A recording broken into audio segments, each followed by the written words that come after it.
Hello dear student. आज के lecture में अपन करने वाले हैं एक मोस्ट इम्पोर्टेंट टॉपिक, चार पिट मेथड। ठीक है। सबसे most important topic, long question में ये क्वेश्चन आ सकता है आपके। जो लॉन्ग क्वेश्चन आते हैं आपके, उस लॉन्ग क्वेश्चन में आपका ये क्वेश्चन पूछा जाता है 100%। और हो सकता है इसका नाम भी पूछा जा सकता है कि चार पिट मेथड से इसको सोल्व करना है। ठीक है। तो अपन आज के लेक्चर पे अपन पढ़ने वाले हैं चार पिट मेथड को। और सबसे पहले मैं आपको बताऊंगा इस मेथड की प्रोसेस बताऊंगा। फिर उसके बाद में मैं आपको इसके एग्जांपल्स करवाऊंगा। अपन एग्जांपल कर लेंगे तो फिर बहुत काफ़ी है, क्योंकि एग्जांपल से ही क्वेश्चन एग्जाम में पूछ लिए जाते हैं। और यदि आप क्वेश्चन करना चाहते हो तो मैं आपको साथ में क्वेश्चन के सोल्व क्वेश्चन की आपको पीडीएफ भेज दूंगा, और उनसे आप कुछ क्वेश्चन आप ट्राई करना और कुछ क्वेश्चन मैं बता दूंगा। ठीक है। इजी मेथड है और सब टाइप के सवाल इससे सोल्व हो जाते हैं। तो देखो, सबसे पहले स्टार्ट करते हैं चार पिट मेथड। कोई भी पार्शियल डिफरेंशियल इक्वेशन यदि इस फॉर्म में है, जिसमें एक्स है, वाई है, जेड है, पी है, क्यू है, इस टाइप के हो। पी का मतलब यहाँ पे आप समझते हो क्या होता है, del F upon del X. ये छोटा वाला पी है। पी शॉर्ट वाला मतलब स्मॉल वाला, del F upon del Y. ये अपने पास होता है नोटेशन। ठीक है। पी का मतलब होता है del F upon del X, और क्यू का मतलब होता है del F upon del Y. ठीक है। ये वाला पी है अपने पास। ठीक है। ये आपको दिया हुआ आएगा क्वेश्चन में। क्वेश्चन में आपको एक्स वाई जेड और पी और क्यू ये दिए हुए हैं। तो सबसे पहला काम जो करना है ना, सबसे इंपॉर्टेंट लाइन जो है ना, वो आपकी ये सहायक समीकरण, सहायक समीकरण लिखनी होती है। और फिर उस सहायक समीकरण से अपने को क्या करना होता है, सोल्व करना होता है। ये सहायक समीकरण आपको याद रखनी है और इसको याद करना भी है भी देखो क्या है, डीपी अपॉन में del F upon del x plus P del F upon del Z. P del F upon del Z. तो पहला फैक्टर तो क्या रहेगा, पी ऊपर डीपी और नीचे रहेगा del F upon del x plus P del F upon del Z. ठीक है। फिर यहाँ पे रहेगा डी क्यू, यहाँ पे रहेगा डी जेड, यहाँ पे रहेगा डी एक्स और यहाँ पे रहेगा डी वाई। फिर Q वाले पद में क्या होगा, देखो यहाँ पे del F upon del X आ गए, यहाँ पे del F upon del Y, यहाँ पे P आ गए, यहाँ पे Q और del F upon del Z. ठीक है। तो डी क्यू में क्या करेंगे अपन, बताओ। देखो, ऐसे याद रख सकते हो, del F upon del X है तो del F upon del Y. P की जगह क्या आ जाएगा, Q, और ये del F upon del Z ये। फिर इसके बाद में तीसरा टर्म्स होता है जेड का, डी जेड अपॉन में माइनस का पी। देखो ये आएगा यहाँ पे माइनस का पी, अब की बार del F upon del P, del F upon del P minus का Q, del F upon del Q. पहले तो डिफरेंशिएशन, पार्शियल डिफरेंशिएशन किसके रिस्पेक्ट में करना है, एक्स के रिस्पेक्ट में करना है, वाई के रिस्पेक्ट में करना है और जेड के रिस्पेक्ट में करना है। फिर पी के रिस्पेक्ट में और क्यू के रिस्पेक्ट में। फिर अगला वाला टर्म्स होगा डी एक्स अपॉन में हो जाएगा माइनस का del F upon del P, और डी वाई अपॉन में हो जाएगा del F upon del Q minus का।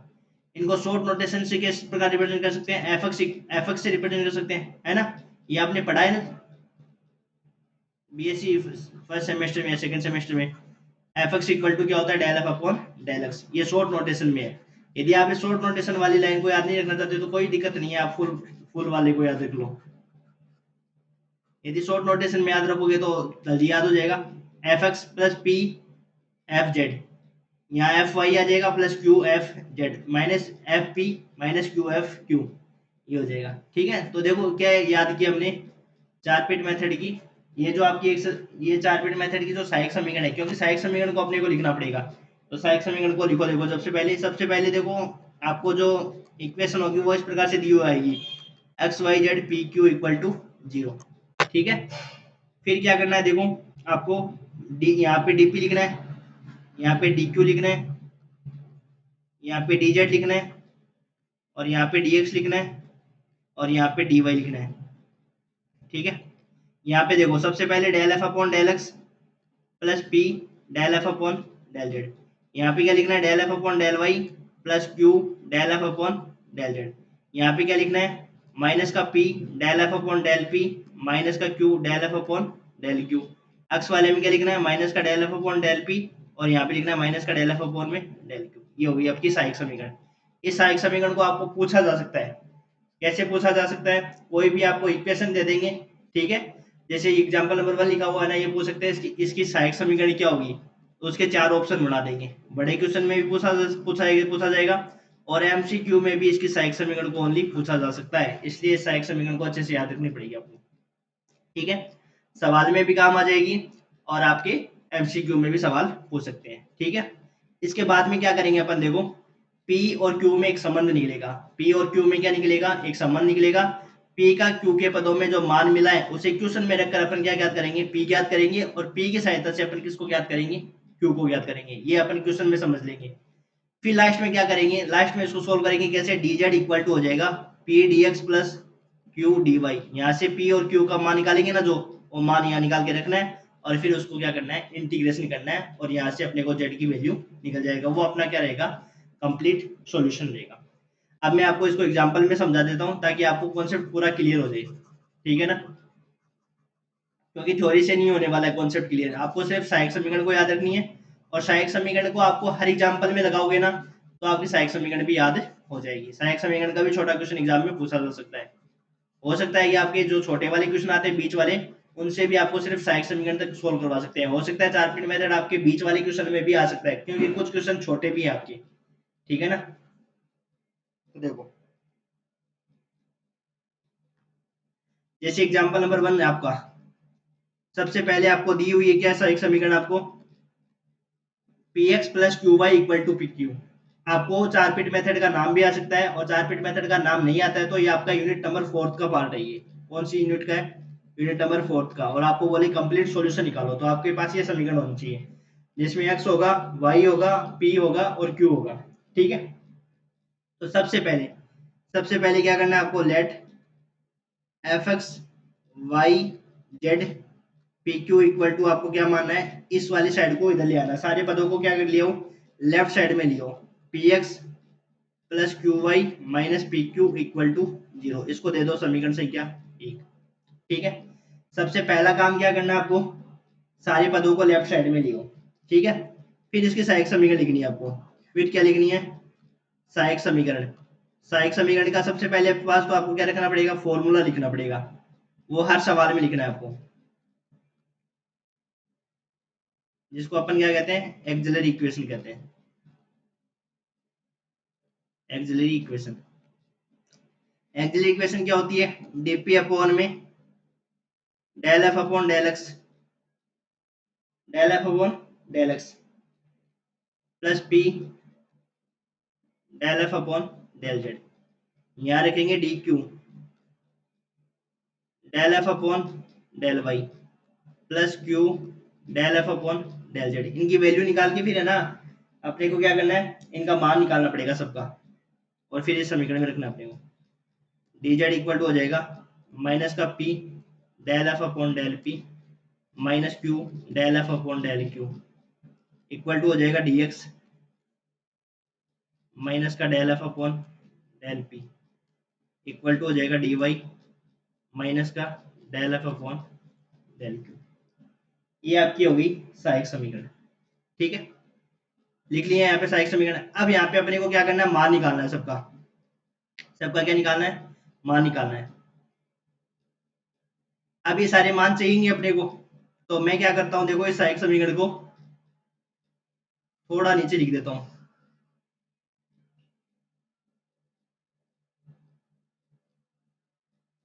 इस सहायक समीकरण को क्या लिख देता हूँ, थोड़ा नीचे लिख देता हूँ।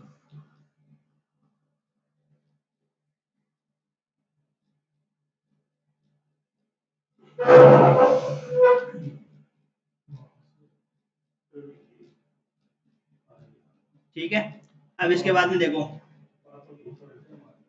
सबसे पहले मान निकालना पड़ेगा अपने को। किस किस का मान निकालना है, पहले अपने को डिफरेंशिएशन किसके रिस्पेक्ट में चाहिए, del F upon del X के रिस्पेक्ट में चाहिए। Del F upon del X निकालो, एक्स के रिस्पेक्ट में क्या करो, इसका पार्शियल डिफरेंशिएशन। तो del F upon del X क्या हो जाएगा, इसका पी हो जाएगा। Del F upon del X क्या हो जाएगा, इसका पी हो जाएगा। ठीक है, एक्स के रिस्पेक्ट में पार्शियल डिफरेंशिएशन। क्यों, क्योंकि del F upon del X चाहिए, del F upon del Y भी चाहिए। तो y के रिस्पेक्ट में करेंगे तो क्या आएगा बताओ, इसका del F upon del Y. y के रिस्पेक्ट में क्या आ जाएगा, इसका q del F upon del Y क्या आ जाएगा, q। ये आ गया। अब अपने को क्या चाहिए, z के रिस्पेक्ट में भी चाहिए, है ना। तो z के रिस्पेक्ट में निकालो, z का कोई टर्म्स नहीं है यहाँ पे, तो z का क्या हो जाएगा, 0। अब क्या चाहिए, p के रिस्पेक्ट में भी चाहिए, p के रिस्पेक्ट में निकालोगे तो क्या आएगा यहाँ पे, p के रिस्पेक्ट में करो, इसका इसका x आ जाएगा, और इसका आ जाएगा माइनस का q। ठीक है। Del F upon del Q निकालो, क्यू के रिस्पेक्ट में निकालो, क्यू के रिस्पेक्ट में निकालोगे तो वाई माइनस पी, ये वैल्यू आ गई। और किसी की वैल्यू निकालनी है क्या?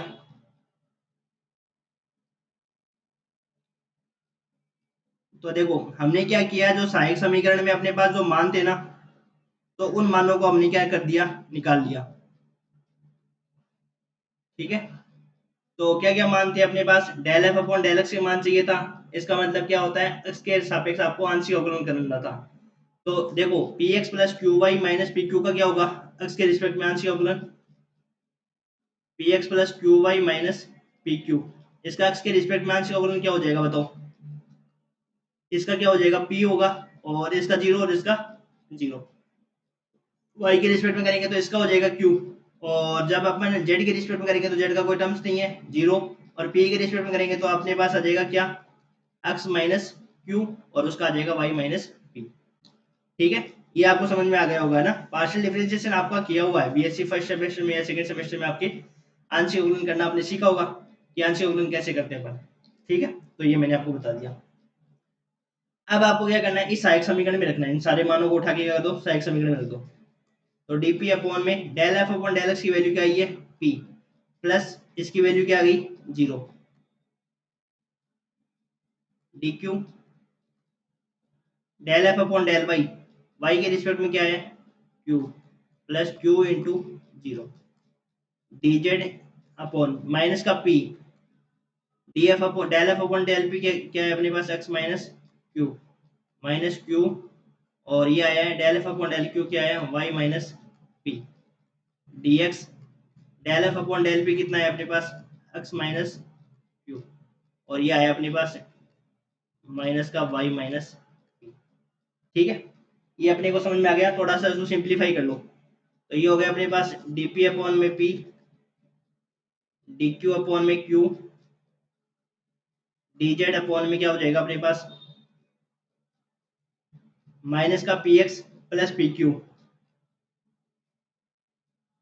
तो ये हो जाएगा माइनस का P x minus q Y plus का two P Q, equal to क्या हो गया, डी एक्स अपॉन में q minus x, D y equal to p plus y, p minus y. यहाँ तक समझ में आ गया क्या? सबसे पहले क्या करना है, सारे पदों को लेफ्ट साइड में ले जाना है, फिर क्या करना है अपने को, सहायक समीकरण लिखनी है। सहायक समीकरण में जो जो मान निकालने हैं वो मान निकालेंगे और उठा के यहाँ रख देंगे, ये अपनी समीकरण बन गई। अब अपने को क्या करना है, सोल्व करना है। अब ये कार्य विधि आपको समझ में आएगी। कार्य विधि क्या है, सबसे पहले पी और क्यू में संबंध निकालो, किसमें निकालो, पी और क्यू में संबंध निकालो। ठीक है, फिर पी का क्यू के पदों में जो मान मिला उसे क्वेश्चन में रखकर पी ज्ञात करो, और पी की सहायता से फिर क्यू ज्ञात करो, फिर लास्ट में डी जेड वाली समीकरण में कर दो। देखो सबसे पहले जो समीकरण अपने को मिली है, क्या मिली है, दोबारा लिख लेते हैं इसको, डीपी अपॉन में पी, डी क्यू अपॉन में Q, equal to D Z upon में माइनस का पी एक्स माइनस का Q Y plus two P Q, equal to D X Q minus x D Y, और ये हो जाएगा P minus Y. ठीक है, अब देखो सोल्व कैसे करेंगे, प्रथम दो बिन को लेकर सोल्व करेंगे।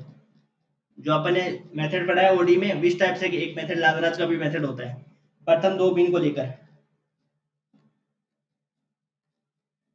प्रथम दो बिन को ले, प्रथम दो बिन लेने पर, तो ये हो गया डीपी अपॉन में पी, डी क्यू अपॉन में क्यू। तो सोल्व करो अपने, देखो दोनों तरफ इंटीग्रेशन कर दिया, ये हो गया अपने पास log p, ये हो गया log q।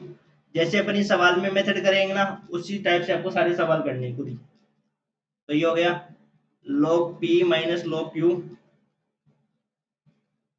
log c, तो यहाँ से हो गया log P Q, P upon Q, log से log कैंसिल आउट नहीं होता है, एंटी लॉग लेने पर कैंसिल आउट होता है, p upon q equal to c. तो यहाँ से सी मान लो, तो ए मान लो, कॉन्स्टेंट क्या मान लेते, ए मान लेते इसमें ना।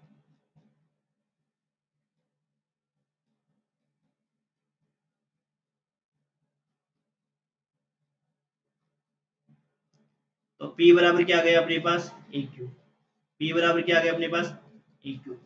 ये हो गया समीकरण संख्या 2। P बराबर अपने पास क्या मिल गया ए क्यू। ठीक है, अपने पास ये इक्वेशन संख्या सेकंड मिल गई। ठीक है, अब क्या करना है अपने पास, देखो ये मान निकाल लिया अपने P का, क्यू P तथा क्यू में रिलेशन निकाल लिया। ये तो लिखा था मैंने पहला वर्किंग प्रोसेस में, P तथा क्यू में रिलेशन। अब P का जो क्यू के पदों में जो मान मिला है उसे क्वेश्चन में रखो।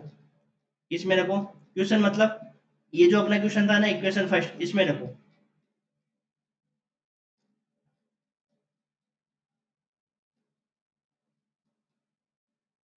तब समीकरण 1 से, समीकरण 1 क्या थी अपने पास, p x plus Q Y minus P Q equal to 0। इसमें रख दो, क्या रख देंगे, पी की वैल्यू रख देंगे a q x plus Q Y minus a q into q equal to 0। इसमें रख दिया। ये बन गया अपने पास a q x plus a y, sorry a y नहीं क्यू वाई है ना ये, minus a q square equal to 0। यहाँ से अपन किसकी वैल्यू निकालोगे, आप क्यू की वैल्यू निकाल लो। किसकी वैल्यू निकाल लो, क्यू की। क्यू कॉमन आ जाएगा यहाँ से, ए एक्स प्लस ये क्यू जीरो की तरफ चला गया, तो ये हो गया a x plus y equal to a q. अपने को किसकी वैल्यू निकालनी है, क्यू की वैल्यू निकालनी है। तो यहाँ से क्यू की वैल्यू क्या आ जाएगी, ए एक्स प्लस वाई अपॉन में ए। इसको सिंप्लीफाई करेंगे तो क्यू की वैल्यू क्या आ जाएगी अपने पास,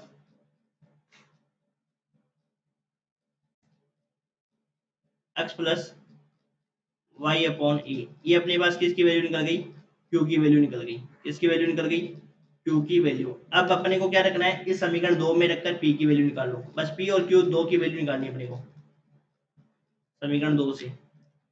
पी बराबर क्या था, ए क्यू, तो ए क्यू की जगह रख दो ये एक्स प्लस वाई अपॉन ए।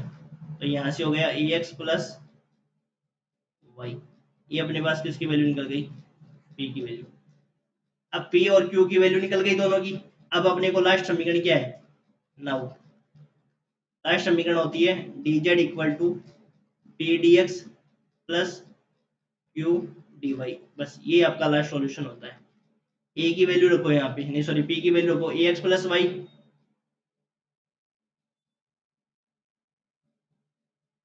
ए x plus y D x, और क्यू की value x plus y upon ए वाई डी वाई। ठीक है, अब इसको सॉल्व करो। देखो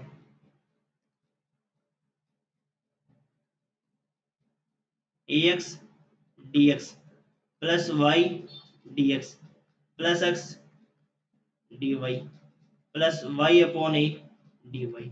ठीक है, ये आ गया अपने पास। अब integrating on both side,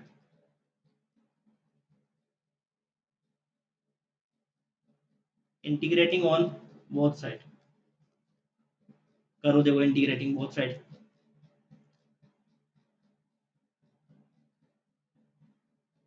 D Z का इंटीग्रेशन हो जाएगा ए एक्स डी एक्स हो जाएगा। अब देखो वाई डी एक्स इसका नहीं होगा, Y D x plus x D Y इसका नहीं होगा। इसका इंटीग्रेशन क्या होगा वो बताऊंगा, देखो अभी मैं आपको। वाई अपॉन ए इसमें हो जाएगा अपने पास 1 अपॉन ए और वाई डी वाई, इसका इंटीग्रेशन भी हो जाएगा।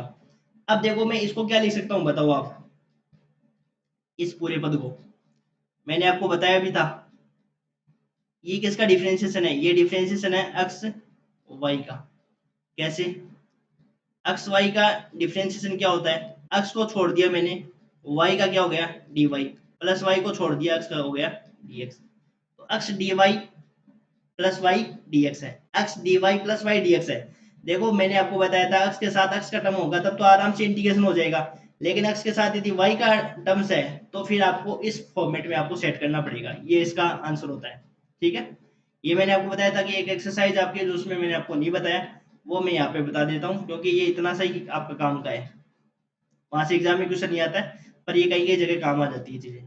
ठीक है, अब इंटीग्रेशन कर दो इसका, इंटीग्रेशन हो जाएगा।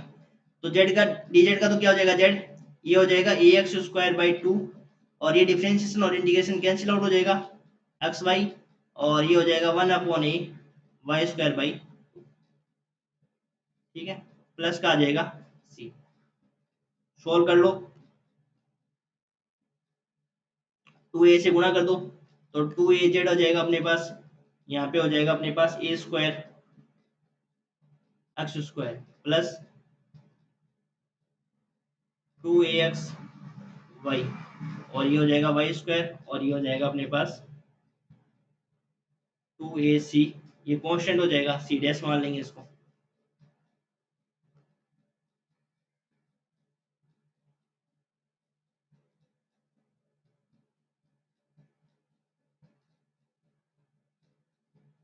ये क्या बन जाएगा, ए एक्स प्लस वाई का होल स्क्वायर बन जाएगा क्या, प्लस, और यहाँ से टू से डिवाइड करेंगे तो ये हो जाएगा अपने पास a z equal to one by two a x plus y का whole square plus a c को मैंने क्या मान लिया, कॉन्स्टेंट सी डैश। ये आपका आंसर हो गया। ऐसे इसको सोल्व करेंगे, ये आपका रहेगा चार पिट मेथड। मेथड इजी सा ही है, बस थोड़ा सा यहाँ पे आपको समझने वाली चीज है, ये वाली चीज।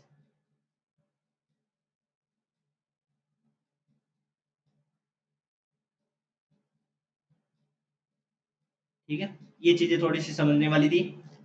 तो एक्स वाई का देखो, जहाँ पे वाई डी एक्स है, वाई डी एक्स का इसका मतलब वाई का नहीं हो सकता इंटीग्रेशन, क्यों, क्योंकि वाई एक्स के साथ क्या होना चाहिए, एक्स का टर्म होना चाहिए, वाई का टर्म होगा तब थोड़ी होगा सॉल्व, नहीं होगा ना। तो वाई के लिए, वाई के पास क्या होना चाहिए, भाई डी वाई के लिए अपने पास वाई का होना चाहिए पद। इस प्रकार से आपके सारे पद ये रहने वाले हैं।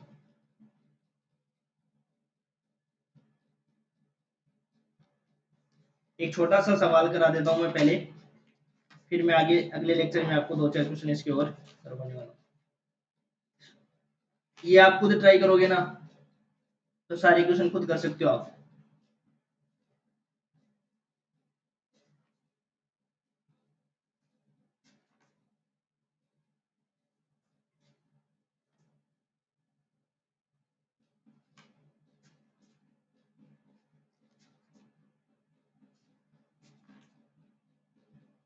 मैं आपको इसकी पीडीएफ बना के सॉल्यूशन की शीट भेज दूंगा, आप सारे खुद ट्राई करना, ये सारे क्वेश्चन आप कर सकते हो।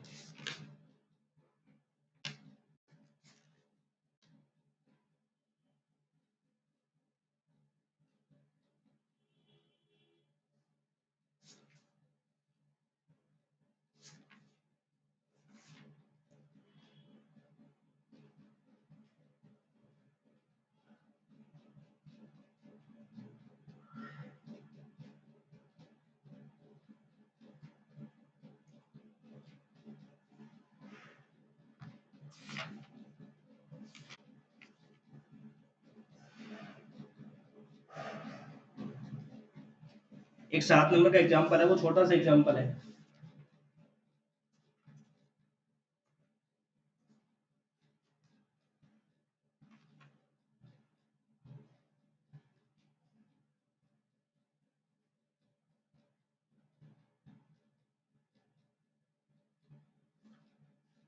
देखो,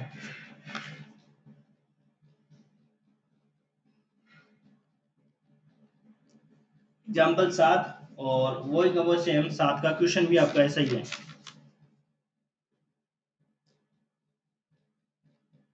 क्वेश्चन संख्या 7 भी ऐसा का ऐसा ही है। इसमें लिखा हुआ है apply Charpit method to find complete integral.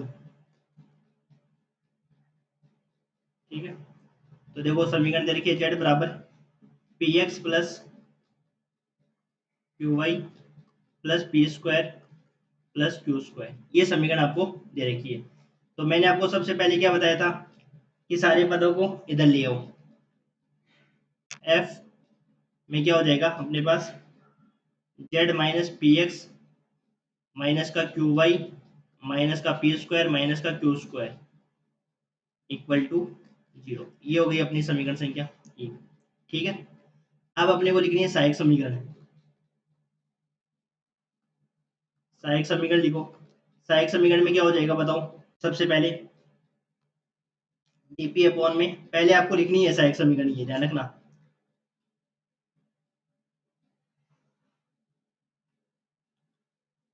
Del F upon del x plus P del F upon del Z. ये हो जाएगा d Q upon del F upon del Y plus Q del F upon del z. D Z upon minus का P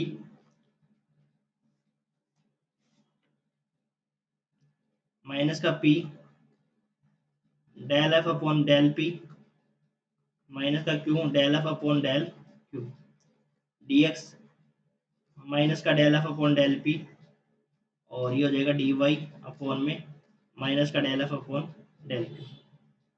ठीक है, ये हो गया। अब देखो जो जो मान निकाले वो मान निकालो। सबसे पहले मेरे को मान चाहिए del F upon del X का मान चाहिए। Del F upon del X की वैल्यू क्या आएगी बताओ। एक्स के रिस्पेक्ट में इसका पार्शियल डिफरेंशिएशन करना है, तो क्या बचेगा माइनस का P. Del F upon del Y चाहिए पूरे का वाई के साथ, पूरे का वाई का वाई के रिस्पेक्ट में क्या करना है पार्शियल डिफरेंशिएशन। क्या मिलेगा क्यू मिलेगा, इसका इसका ही होगा। फिर मेरे को क्या चाहिए del F upon del z चाहिए। Del F upon del z का मान कितना आएगा 1, इसका 1 ही होगा पार्शियल डिफरेंशिएशन। ठीक है, और फिर मेरे को चाहिए इसका del F upon del P. P के रिस्पेक्ट में पार्शियल डिफरेंशिएशन चाहिए। पी के रिस्पेक्ट में किसका होगा बताओ। इसका हो जाएगा एक तो माइनस का एक्स और एक इसका हो जाएगा माइनस का 2p। और क्या चाहिए मेरे को del F upon del Q की वैल्यू चाहिए, तो ये हो जाएगा माइनस का वाई माइनस का 2p। ये सारी वैल्यू उठा के कहाँ रख दो, इस सहायक समीकरण में रख दो। तो डीपी अपॉन में minus del F upon del X की वैल्यू क्या आ गई माइनस का पी और plus del F upon del Z की वैल्यू क्या आई है, ये आ गई D Q. Del F upon del Y की वैल्यू क्या आई है माइनस का क्यू प्लस क्यू इंटू 1। बहुत इजी सवाल है ये, देखने में ही आपको इतने बड़े लग रहे हैं पर जब इनको सॉल्व करोगे आप तभी बहुत इजी से लगेंगे आपको।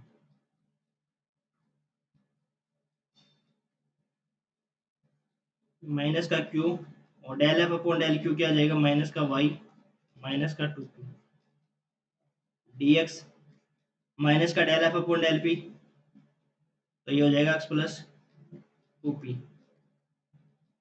डी वाई और ये हो जाएगा क्यू का क्या हो जाएगा वाई प्लस 2p। ठीक है,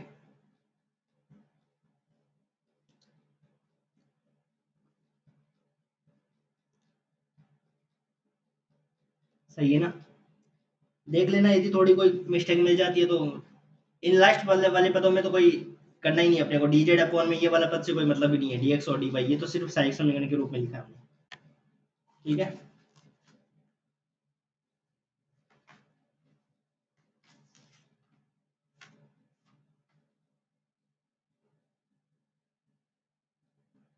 ठीक है, एक बार देख लेना यदि कोई गलती हो जाए तो।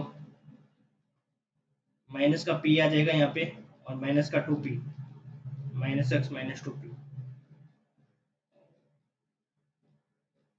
ठीक है, अब देखो ये हो जाएगा डीपी अपॉन में माइनस पी प्लस पी और ये हो जाएगा डी क्यू अपॉन में माइनस क्यू प्लस क्यू और ये हो जाएगा डी जेड अपॉन में, इसको ऐसे ही रख दो।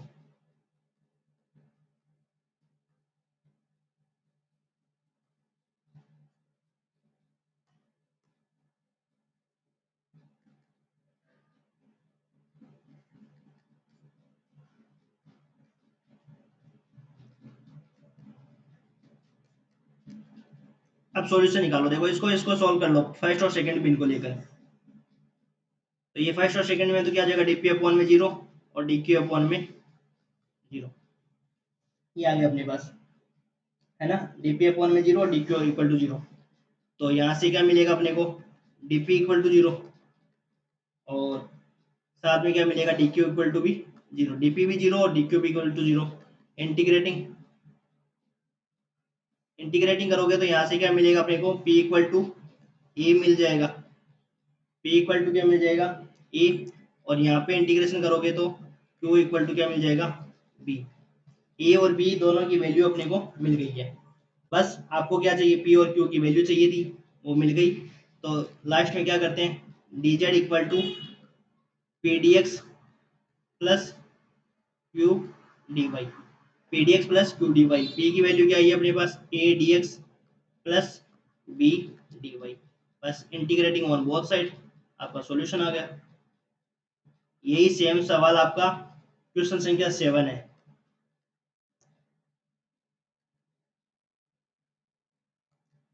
तो ये हो जाएगा z बराबर a x plus B y plus सी।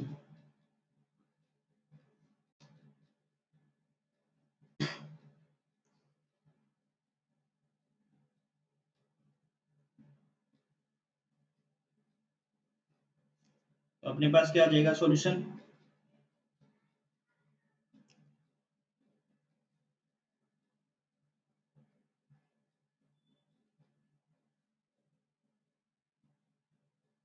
एक सेकंड रुको, हमने क्या किया,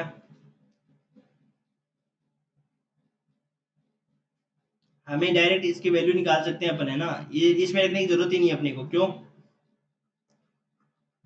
सॉल्यूशन तो निकल ही गया अपना, ए और बी का मान तो निकल ही गया, बस ये मान निकालना था अपने को।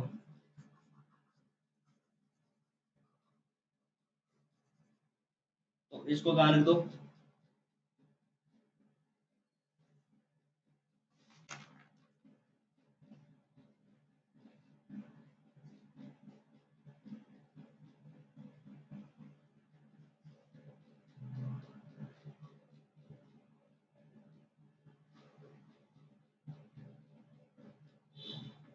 इसमें निकालो तो इसमें निकालो, एक ही बात, उससे कोई फर्क नहीं पड़ता। ये सॉल्यूशन भी सही है आपका, dz बराबर P D x plus Q वही वाला।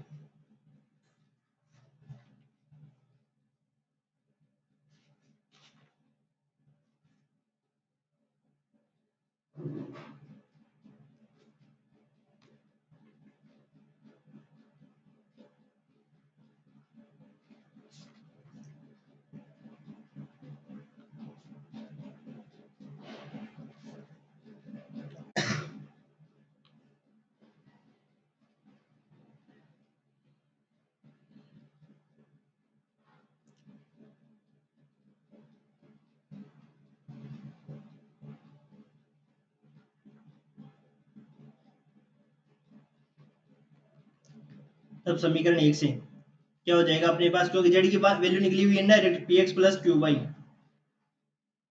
Plus P square plus Q square. तो यहाँ से भी निकाल सकते हो आप right solution, A x plus B Y A square plus B square, ये भी आपका सही है, करेक्ट आंसर है।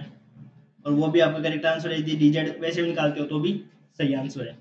उसमें कांस्टेंट आ जाएगा, और कांस्टेंट आपका a square plus B square constant के रूप में ही है।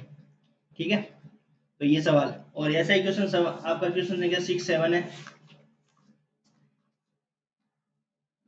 क्वेश्चन संख्या 7 है, उसमें भी आप डायरेक्ट क्या कर सकते हो, ये मान रख सकते हो, पी और क्यू का मान इसमें रख दो और आपका आंसर आ जाएगा।